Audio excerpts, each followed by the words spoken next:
Hello, John. Hello, everyone. Welcome to another exciting episode of Morning Delight, which is always a delight to be here to always present this wonderful show to you. Like I said, my name is Belle Omoyi, and we have a whole lot lined up for you. Not just a segment, but we have also interesting topic that pertains to society. Of course, we have different segments on the show to entertain you. We have words of wisdom to kickstart your inspirational journey today. We have fit and fresh to keep you fit as you watch this program. And of course, quick cuisine. We have a delicious recipe for you. On the aspect of entertainment, we have all the latest news from Hollywood to Nollywood. And not to forget the weekly highlight. We got something for you. For the lovers of arts, we have something on sculpture from the Artsville. And for sport enthusiasts, you are not left out. Well, before we move on, like I said, move on to inspirational, starting with inspirational quote. Let's take a short break.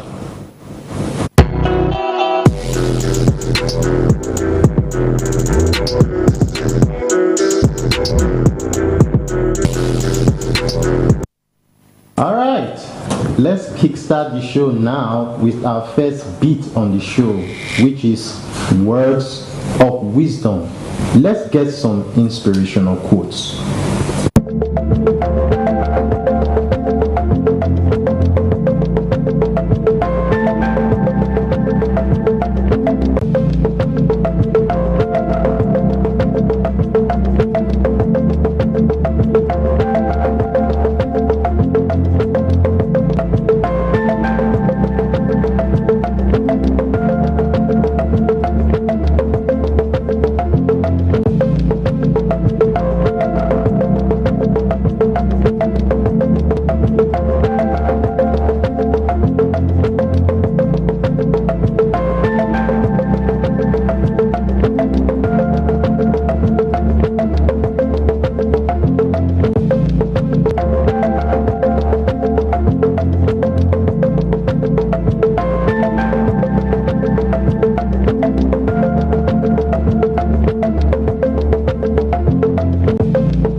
Words of wisdom. As we go about our normal duties today, let's take some wise sayings from words of wisdom.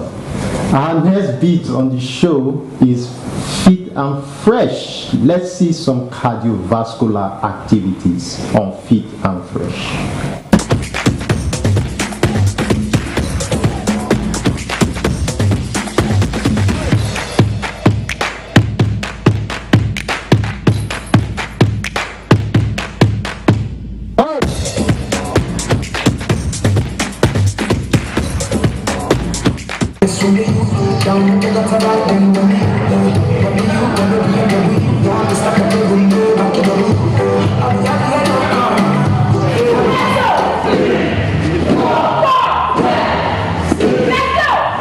Fit and Fresh today looks at cardiovascular exercises and activities that are ideal to boost cardio health.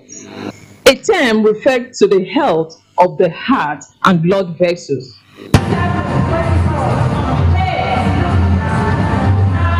Basically, cardio exercises guide against diseases like high blood pressure, heart attack, and stroke, among other benefits. Our gym instructor walks us through.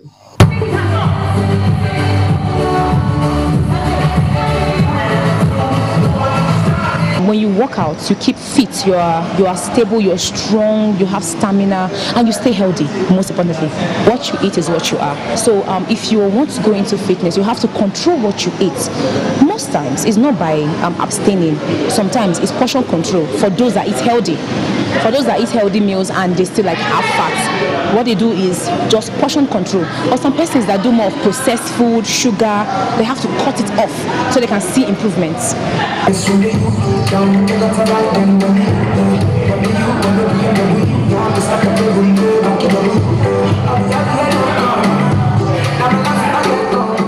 I'm a business person. I always like do strenuous work, but sometimes when I lift things, I feel tired. I start having chest pain. I start having pain over my body, like sleep almost 24 hours a day just to like regain the lost strength. But you see, as I had coming to the gym, it was better. Although the first 4 days I started the gym, it was hell, like hell, I won't lie. It was really hell because I felt so much pain because my muscles were weak. But after like 1 week, like you see, I can do very well. I can jog very well. I can walk. I can lift like things I could not imagine I can lift. And when I walk some distance, I don't feel tired. I feel this strong and healthy movement around me.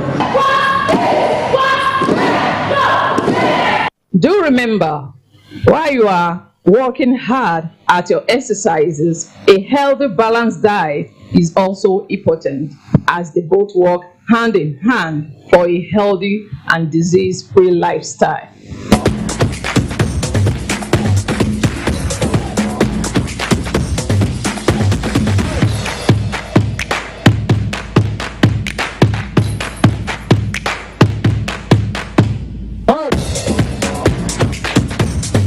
Wow, that was quite insightful and also, I'll say, entertaining too. Like, you get to see some activities.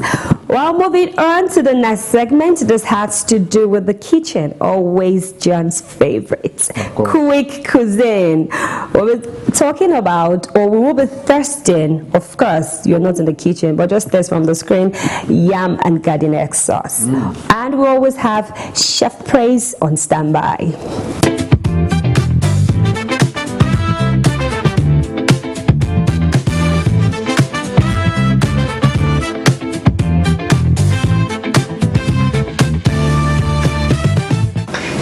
Hello and welcome to Quick Cuisine segment of the Morning Delight Show here on NTA. I am Praise Audio, the chef for today. So today we'll be cooking yam and garden egg sauce, and trust me, this is a meal that you would want to have for either breakfast, lunch or dinner. And you can also have it 3 times a day without getting tired of it, because I love it so much. Now we'll be going through our ingredients without wasting so much time. This here is our garden egg, tomato and pepper. We actually steamed it already for like 5 minutes, then we pounded it with our local mortar and pestle, a very small one that we used to pound other ingredients, other dry ingredients and all of that. So this is it here. We have our chopped onions, we have our fish and crayfish, prawn. They are all dry. You can also use frozen, but I prefer this to that here. So this is smoked fish, very nice and delicious. It gives the food a great aroma. This is granite oil. You can also use palm oil, but today we'll be going for granite oil. This is salt, as we all know, and this is seasoning cubes. Lastly, this is the yam, already in the pot. So we'll be going straight to cooking.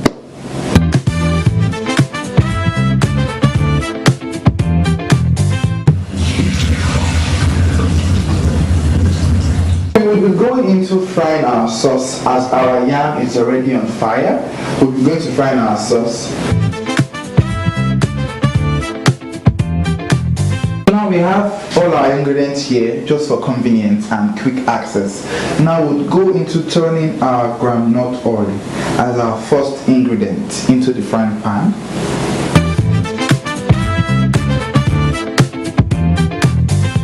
Pour as many quantity as you want, depending on what you are frying. Then first off, you go with your onion.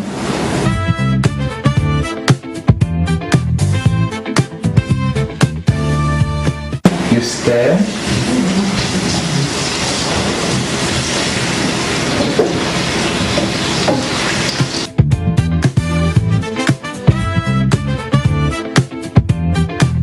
This is smoked fish, so it's not really dry as this one would be. So you're going to add in here so it can give the oil a different taste from its natural taste. So you add a little to it, depending on how you want it to be.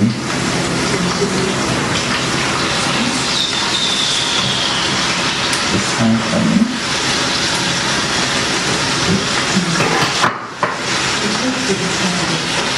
And you stir properly.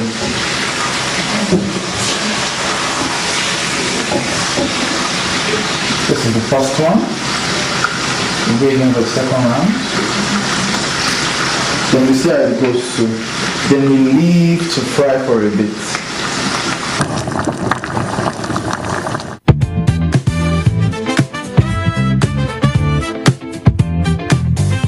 I've gotten the consistency I want with the fish and onion.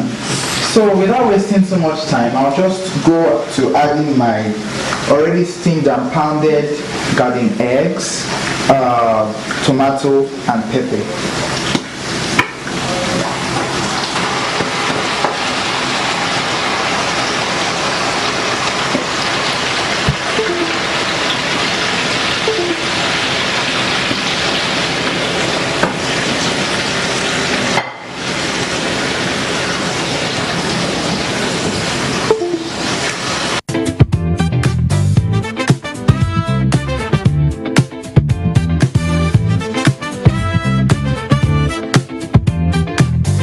We have to cover this to steam for a bit before we add our last ingredient, which is the dried fish and crayfish also.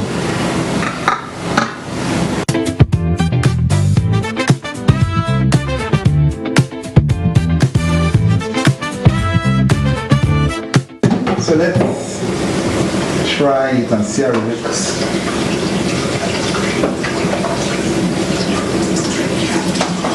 So delicious, so delicious. You want to try it. So now let's turn up our gas for this. Yes. The cover a bit and go to our yam. Our yam is still coming up.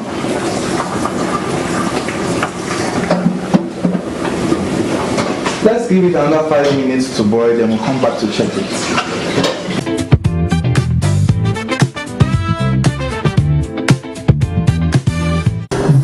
Is the final result of the whole process we've been going through since, the yam and garden egg sauce. This is what it looks like, very delicious. That's all we can take for today. Thank you for joining us. See you next time.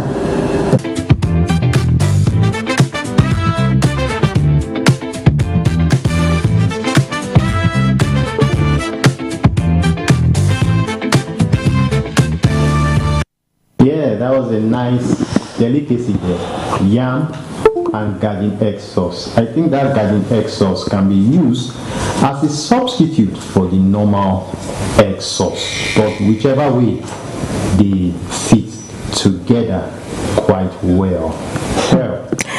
Do you know what actually amazes me is the way you have to take time to analyze this food. I'm the lady here. Please stop dragging the kitchen with me. No, I'm not dragging it. Well, like you said, I'll add to that. It can also be substituted for stew, coming from a lady and not just sauce and all of that. Well, like we said, it's not just segments we have to bring your way. Of course, we have the guest segments where we tend to discuss issues pertaining to society as regards the pros and cons. On today's episode, we'll be talking on health, quality healthcare in Edo. And of course, we have the right person, always going to bring in the right person to help us iron out these issues. But before then, before we officially meet him, is Dr. Nelson Tenebe and the Executive Secretary of the State Management on Health Board Agency. Let's see his profile before he joins us formally.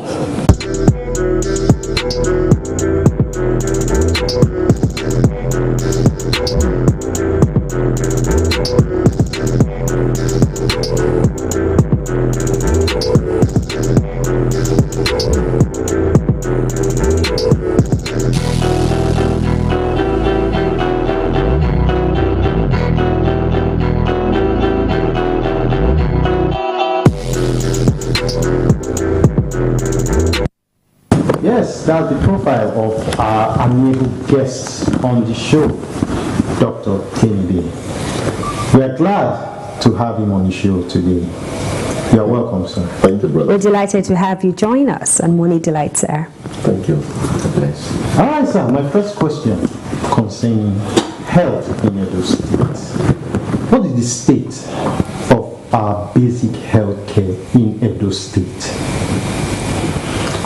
Well, the state of our basic healthcare in Edo State is right now, since actually before we came into power, the Edo State hospitals and primary health care were all collapsed. They were dilapidated. And there was basically nothing functioning in our state hospitals. Then when we took power, since the assumption of this, our able governor, Senator Monday Okpebholo, it's just a couple of months now. If you go to our hospitals now, you'll find that all our hospitals are booming. So right now, I would say they are very, very okay, very much okay. Okay, so I want you to, I know you're in charge of Edo State, but I want you to now talk about the state, compare it with the federal basic health care. Well, right now, the state compared to the federal, we actually work hand in hand with the federal. There are areas where the federal support us, such as the NHIS, National Health Insurance Scheme.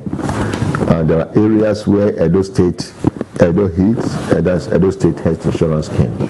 So we worked hand in hand to make sure there's affordable healthcare for our citizens. Okay, how easy is it to access this basic healthcare in Edo State, especially the primary healthcare? Well, it is very, very easy because right now it's easy. In the past 8 years, it was, like I say, it was completely dead. It was like shut down. But when we came into power, since I assumed my office in January, we have been able to sell the information out to the public, sell it to the needy, to know for them, create the awareness in them, to let them know that so and so is available out there. Because we have a lot of people, they are sick, but they cannot go to the hospital because they balance their income.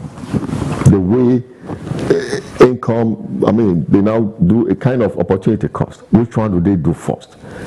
Based on the little amount of money they have.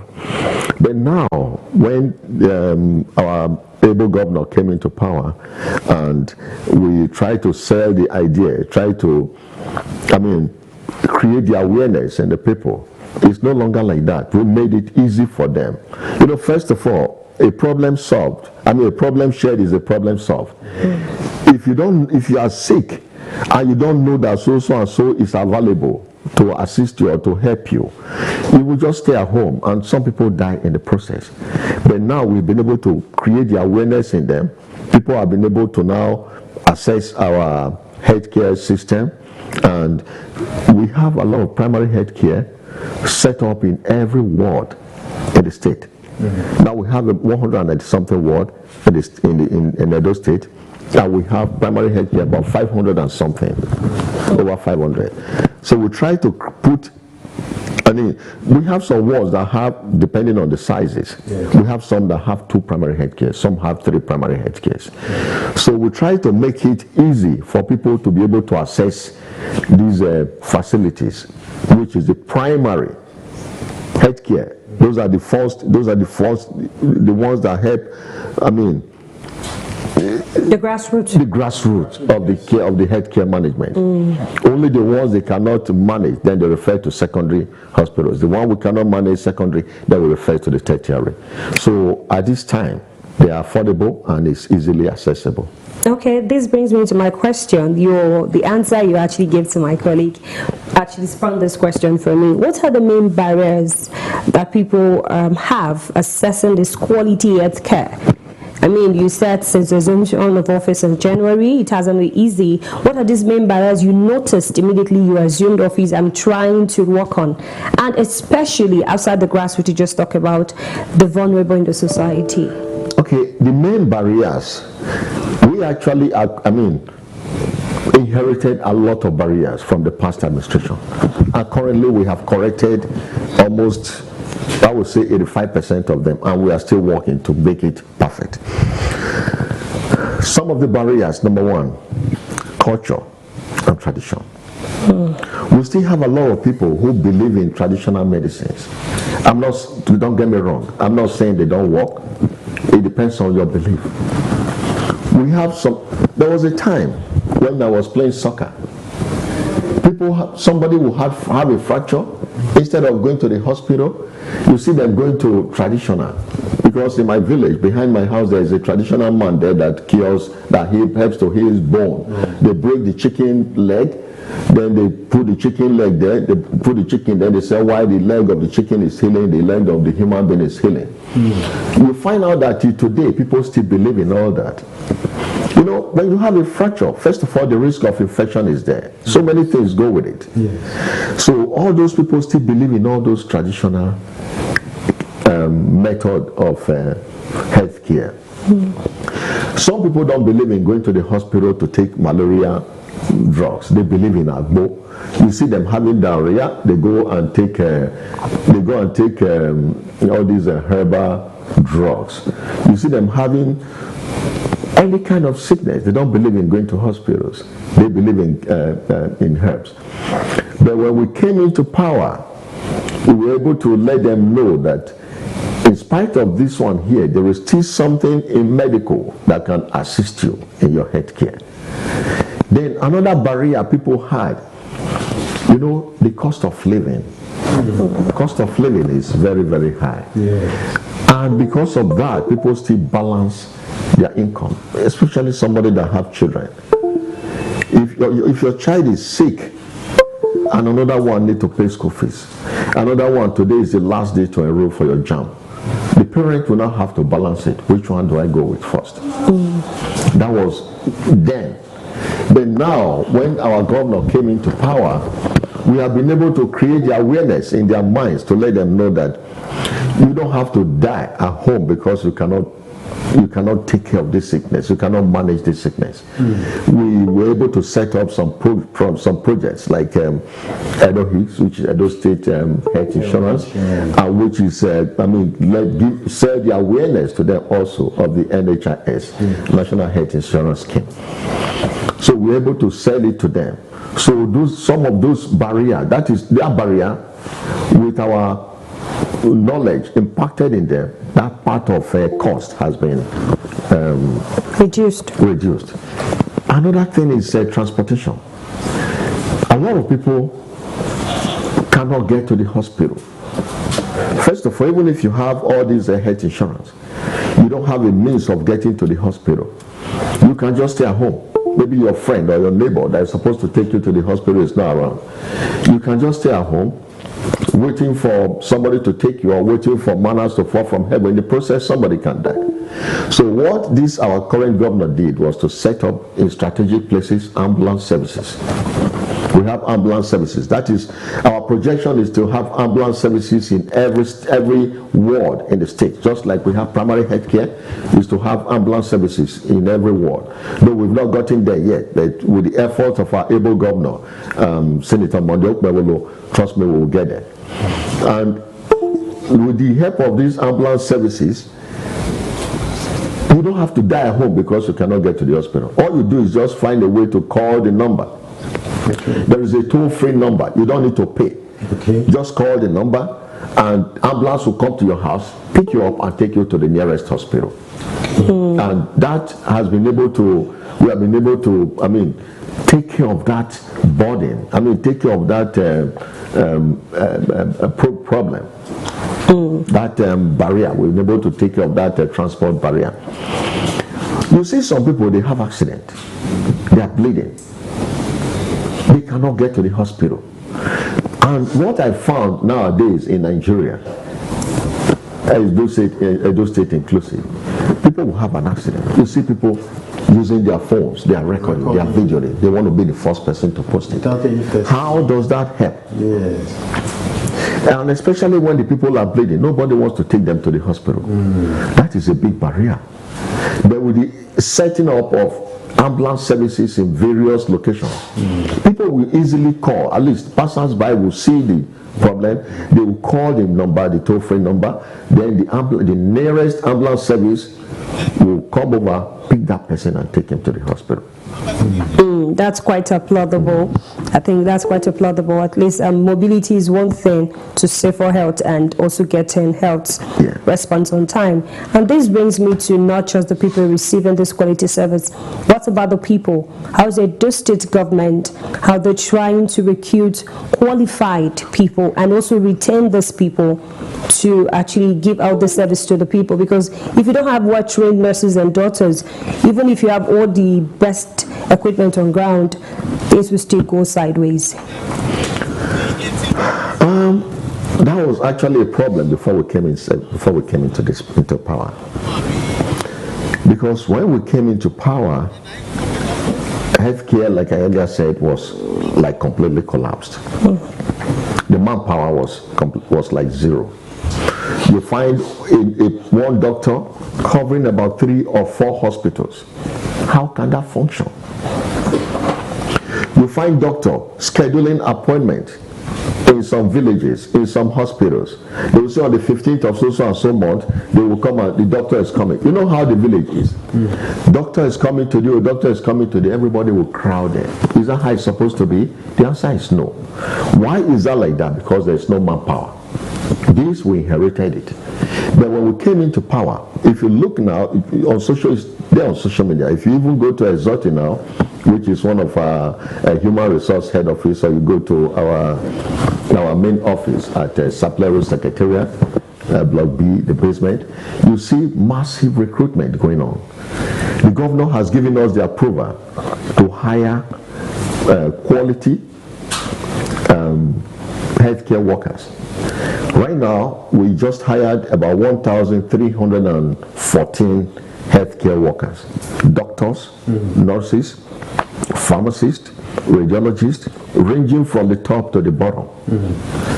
And these are people, at least before we hire you, we look at your credentials. We examine your credentials. Sometimes if we question it, if we have any cause to doubt, we call your school to verify.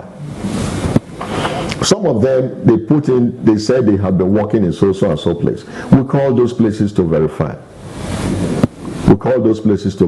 And looking at your profile, looking at your application and your credentials, we'll be able to determine where you are coming from, and will give us a picture of where we are going. So we did a very mass recruitment, and we were able to verify the authenticity of the information they put down. So that is based on that. All right, sir. With all these improvements you've talked about, are there still any particular basic healthcare services that is still hard to access right now in the States? I wouldn't say yes. I have not seen. You see the way I had a deep breath? I looked around. I'm not seeing any that is not easy to access. Accessible. Because the awareness is there. Yes. Affordability is there. Yes. Accessibility is there. You know, in the past, people used to travel abroad for even common blood pressure check, common routine checkup, labs. People used to do that. But when we came into power, the governor gave us the approval to purchase equipment for all our hospitals. So we purchased equipment for all our hospitals, we recruited staff, so all our government hospitals, all our secondary hospitals are booming. So I've not seen anything you go to, any ailment that you go to a hospital, any government hospital for right now that we cannot manage. Okay. I think we are capable of that because we have the enough resources. All right, that's a good one. I want to know, are there any priorities, like when you talk about improving the quality of healthcare, we can still do more? Are there still more ways these healthcare services can still be improved? There are still more ways it could be improved. The best, and I think the most important way, is to get the awareness out to them. Okay. Because in spite of our publicity, social media, shots on radios, TV, ad, a lot of people still don't believe that there are certain services out there that they can benefit from. Yeah. So we still have to sell the awareness, get the awareness out to them. So what I actually did is to print flyers. Okay. I got some people to go on the street, distribute flyers to people. If you go to Sapler Road, off Sapler Road, Stella Obasanjo, we just started that. You know, it was shut down for almost 8 years. But when we came to service, we just started it again. We actually started one part of it, and we are going to grow to the bigger area of it. So most people didn't know that place is opened. But now we have a lot of flyers, we have banners all over the street, and the place is coming back to life again. And I have told my staff in various zones, in various hospitals, that they should go on the street, let the community know, let the town criers know that this is what operates in so and so hospital. Because if they don't have the awareness, they will not know what to do. They will not know what to do. So that just to get the awareness out to them, that is the area we still need to work on, and we are still on it. Okay, it's talking on awareness. You said something about doing the street campaign. Are there any special programs, innovative programs for not just the recipient of this quality health care, but the society at large, helping them in overcoming these health challenges? Yes, you're right. Most of the time we do free health awareness checkup. The other day we went to Auchi, which is Edo North. We did eye checkup, and we were able to distribute about 150 eyeglasses to people. That was with the help of our essay on health, Dr. Iyamu. We were able to do all that. We were able to accomplish that. Then we have free malaria drugs. Then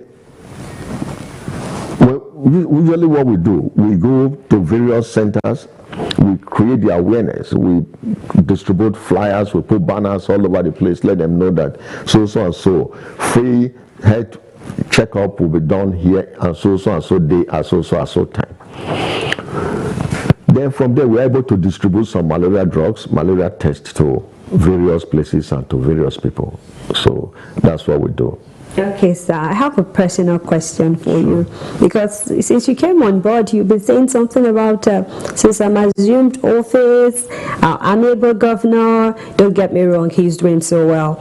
But I want to ask you this one personally. What are your vision and mission as the executive secretary of this health management agency? My vision is for Edo State health services to be the best in the state. I mean, not to be the best in the states, I'm sorry, not in the state, to be the best nationwide. And we are actually achieving that, because if you look at our essential drug program, we have some different states that are already coming to understudy us, because we were the first in the whole country to start that program. Essential drug program, and that is the program approved for us by our able Senator Monday Okpewolo. So we have other states. I'm not going to mention states, but they have come here to understudy the program. They called my director of essential drug program, Dr. Osareti Enadege. They call him all the time, and when they call him, he calls me. Then they fly from their state. How do you do this? How do you do this? How do you do this? With our combined knowledge in the state, we are able to sell it out to other states. Currently, we have about 4 other states that are tapping into that idea of our approved essential drug program. My mission, another of my mission is, you see people traveling abroad for treatment, people traveling abroad for diagnostics. The governor has given us the approval to purchase all this equipment. Now we have them in our various hospitals. In no time from now, people will no longer travel out again. Because whatever you need over there is here. It will be here. Okay. When I moved down to Nigeria, I've been abroad for over 27 years. When I came to Nigeria, I still find myself traveling out of the country for checkup. Almost every 3 months, 4 months, I travel for checkup. I travel for blood tests and the rest of them. That is because I didn't believe that what I was going for there is here in Nigeria. But when I now assumed this position as the Chief Executive Hospital Management Agency, I was able to go around our hospitals and I find out that those people are not better than us. Whatever they are doing for us over there, we are having it here. So since then, if I travel out, if I travel to US, it's just to go and see how the place is, see my family there, and that is it. For me to say I want to go see a doctor, that doctor is not better than the doctor here. So that is my mission. Whatever is taking you abroad is here in Nigeria. There's no need anymore. We don't have our doctors over there. We have our doctors over there. Performing very well. Absolutely. So no more traveling out. Because I say, waiting there for Sokoto, a day for Sokoto. This is our Sokoto. Do your treatment here and you will get better. We are able to manage. I bet you, I don't think there's any ailment that we cannot manage here in the state. Wow, that's quite plausible. Yeah. Because we have primary health care, the foundation, we have secondary health care, and we have tertiary health care. And this tertiary, we have them there are 3, we have them in each senatorial zone. So I see that as a plus for our governor. And we are building more and more hospitals in various towns, various local governments, all for the benefit of Edo people. I think I have to really applaud. Let me join to applaud the governor for that. That's having health, they say, is wealth, and putting health, not just the health sector, I think every other sector, but health primarily is where you're healthy, that you'll be able to function properly. And yes, putting health as one of the top priorities in his administration is something applaudable. And you're doing a very good job, sir, Dr. Nelson Tenebe. Thank you. Thank you so much for coming. It was really insightful talking with you, and I hope the audience too got some of their questions answered. Thank you very much, sir. You're welcome. You're welcome. Program. Okay, now moving on to the next segment. I think you've gotten our insight as regards quality healthcare in Edo. Now you know that the Edo State government is doing something, your hands are not folded. While moving on to the arts segment for those lovers of arts. On Artsville, we have sculpture for you. I won't talk too much about it. I want you to see it first, then we'll gist later.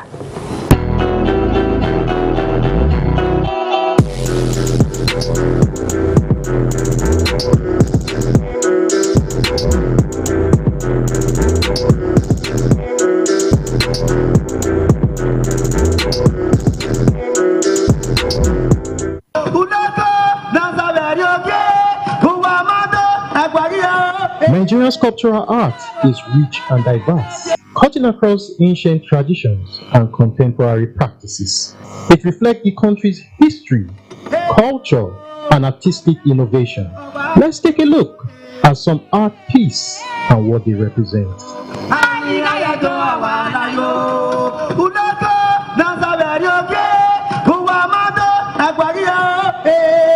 The benefit there is just that we need to derive joy when looking at it. In our art gallery here, we have a lot of artwork of which we can go around to see. So let's take a look at it.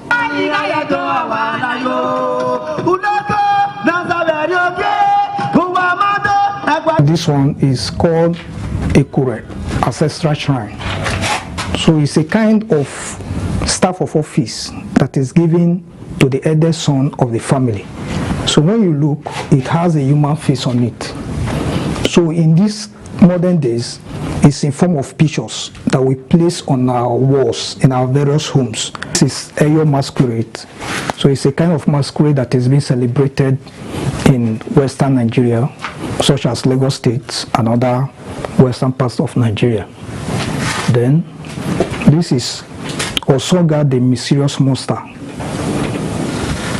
So In Benin Kingdom, it was terrorizing market women, little children, and sometimes domestic animals, especially at Igboba River. So one day, it took the effort of Ogeme to kill the mysterious monster, and that made Ogeme to become an instant hero at that time. While this is the story of Jolomi, is Benin by birth. So before the parents passed on, they didn't keep anything for him to inherit, both him and his elder sister. But an instruction was given to them that they should not climb a particular palm tree. But one day, Jolomi decided to climb the palm tree, disobeyed. So as he was climbing the palm tree was growing tall to the extent that Jolomi found himself in hell. So while in hell, he started seeing men with 7 heads, some with 4 heads, and he himself was a great wrestler. So he started wrestling with them. Meanwhile, the elder sister turned to an invisible chorister. I was singing a particular song for him. The song means, don't go and fight with the devils. He said, Everyone fair, Jolomi, Jolomi, Kese, Kese, Jolomi, Omi, Kese. So when the sister was singing this song, Jolomi would have more strength in order to wrestle.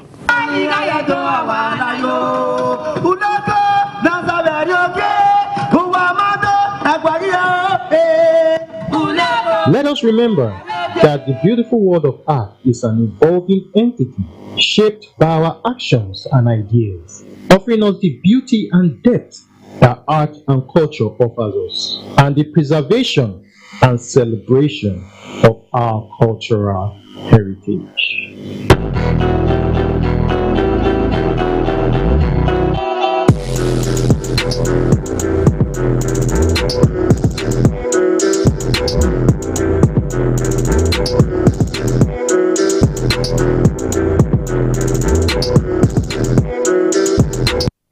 Yes, that's our art curator there telling us what each art represents, sculptural arts. I hope you enjoyed it. Now, moving on the show, we are going to our next bit, which is entertainment gist. Let's see what's trending in entertainment, both local and foreign entertainment news. Let's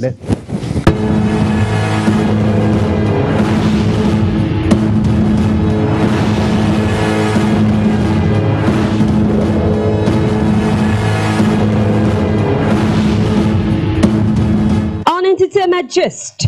Started with local. Hilda Bassi tests giant pot ahead of Guinness record attempts for largest Nigerian jollof.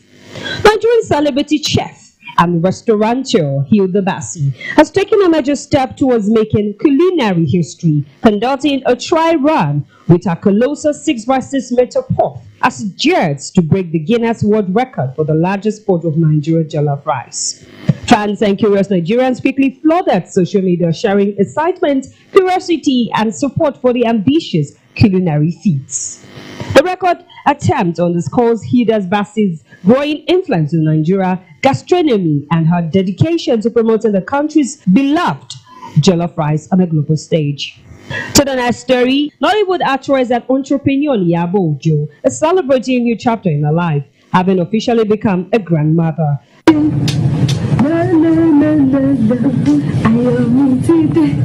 Her daughter Priscilla Ojo, Kambala, and son-in-law Juma have welcomed a baby boy in Canada, bringing him as joy to the entire family. The proud grandmother Iyabo Ojo shared the heartwarming news with all via social media platform, dressed in medical scrubs, cuddling a newborn grandson. The announcement has been met with an outpouring of congratulatory messages from fans, colleagues, and well-wishers across social media platforms.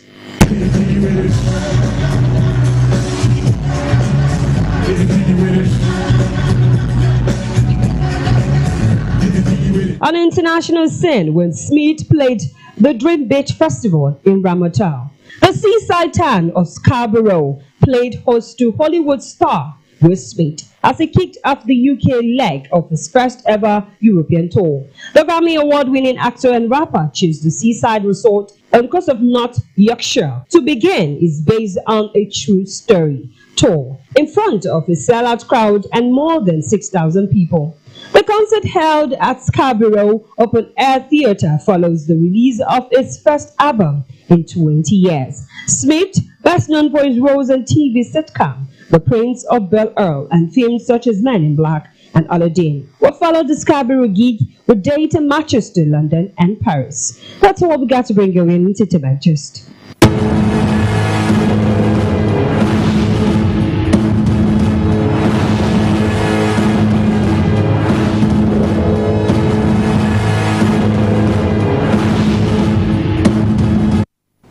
Okay, let's check out our top stories for the week.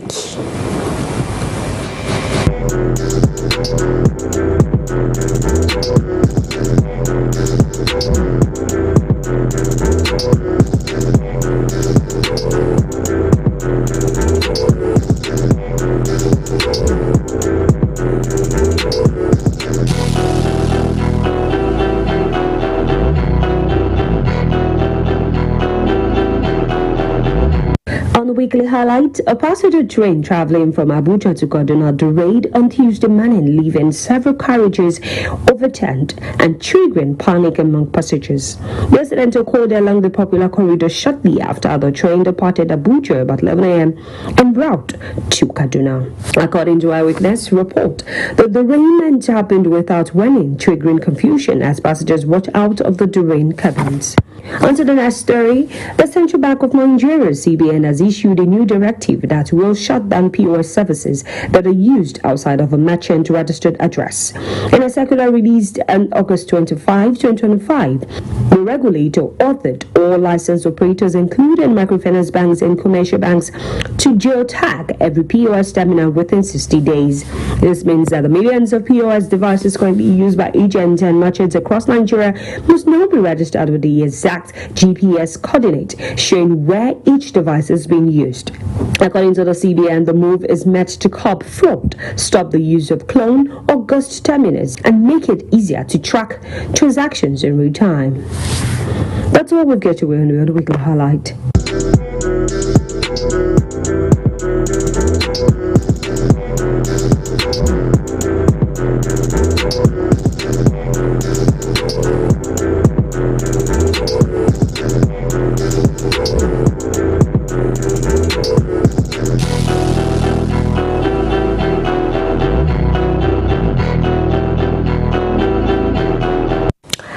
To my sport enthusiast, this is for you.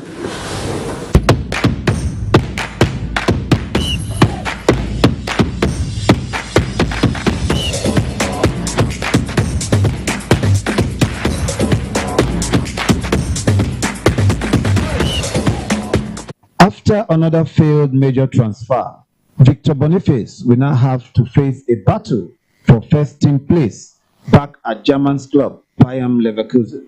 Leverkusen managing director Simeon Roloff has hinted that Boniface had struggled to fight his way back to the first team. Victor Boniface has to battle Patrick Schneck and 19-year-old Christian Kofane for the lone striker spot in the team. Unfortunately, Boniface couldn't handle the pressure at the beginning of the preseason. On the foreign scene, Liverpool's 16-year-old Rio Ngumoa made history as the youngest scorer in the club's history when he struck with virtually the last kick of a breathless encounter to snatch victory against Newcastle United at St. James Park. Eddie Howe's men had mounted a frantic early surge on Liverpool's goal, but were hit by a shocker punch 10 minutes before the break when Ryan Gravenbridge, low shot, beat Nick Pope, helped by a slight deflection of Fabian Schär. Liverpool turned the host again by doubling their advantage within 30 seconds of play when Ugo Ekitike scored with a low-placed right-foot finish. But despite being a man down, Newcastle rallied and captain Bruno Guimaraes gave them hope with a diving header at the far post after 57 minutes, with Liverpool losing their composure under pressure. Substitute William Osula got the equalizer at the 88th minute of the game. Liverpool looked to have thrown away a victory until substitute Nguhuma provided a sensational climax when left on mark to fire home in the 10th of 11 added minutes of the game. Salah, lovely dummy, Nguhuma!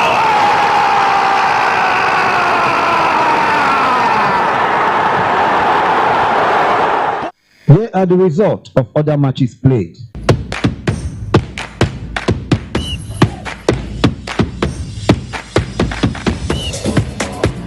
For this week's matches is as follows.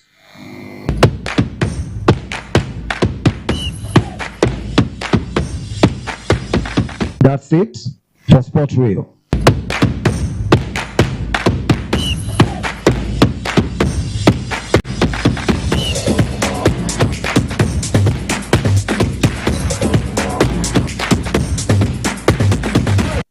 All right, on that sporting note, we have come to the end of another exciting time on the show, Morning Delight. I had a great time. What about you? Don't forget to follow us on our various social media handles to get the best of Morning Delight. Per? Well, it's always a pleasure being here with you and also conversing with the audience by the camera. Well, this is, like this, everything has a beginning, sure do have an end, and this is where we draw the curtain onto this episode of Morning Delight. But do not forget that if you miss the first episode, you can also get a repeat every Friday from 10 a.m. to 11 a.m. NTA Benin, Channel 7. You can also get it on our YouTube, NTA Benin, and our social media handles, NTA Benin Morning Delight on Instagram. All right, till we see